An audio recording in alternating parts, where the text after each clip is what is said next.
Western Star. Much true and untrue had been written about this famous stone, which was reported to be insured for the enormous sum of £50,000.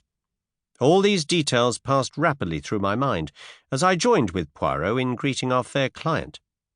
Miss Marvell was small and slender, very fair and girlish-looking, with the wide, innocent blue eyes of a child. Poirot drew forward a chair for her, and she commenced talking at once. "You will probably think me very foolish, Monsieur Poirot, but Lord Cronshaw was telling me last night how wonderfully you cleared up the mystery of his nephew's death, and I felt that I just must have your advice. I dare say it's only a silly hoax. Gregory says so, but it's just worrying me to death." She paused for breath. Poirot beamed encouragement. "Proceed, madame. You comprehend. I am still in the dark. It's these letters." Miss Marvell unclasped her handbag and drew out 3 envelopes which she handed to Poirot. The latter scrutinized them closely. "Cheap paper. The name and address carefully printed. Let us see the inside." He drew out the enclosure. I joined him and was leaning over his shoulder. The writing consisted of a single sentence, carefully printed like the envelope. It ran as follows: "The great diamond, which is the left eye of the god, must return whence it came."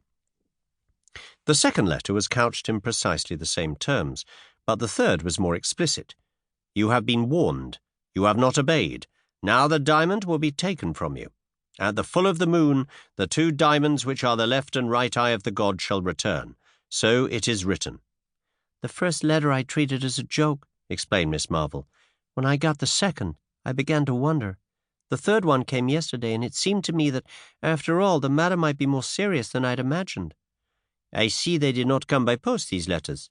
"No, they were left by hand by a Chinaman. That is what frightens me." "Why?" "Because it was from a chink in San Francisco that Gregory bought the stone 3 years ago."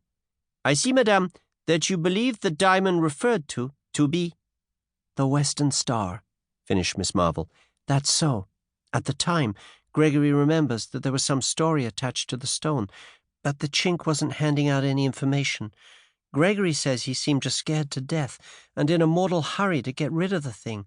He only asked about 1/10 of its value. It was Greg's wedding present to me." Poirot nodded thoughtfully.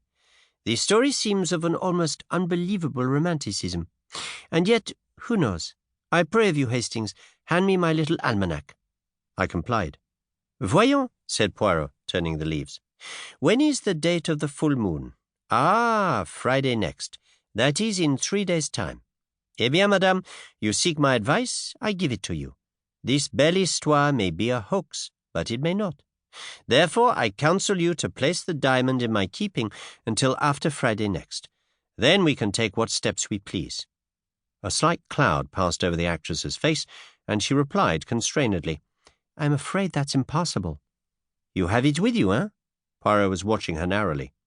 The girl hesitated a moment, then slipped her hand into the bosom of her gown, drawing out a long, thin chain.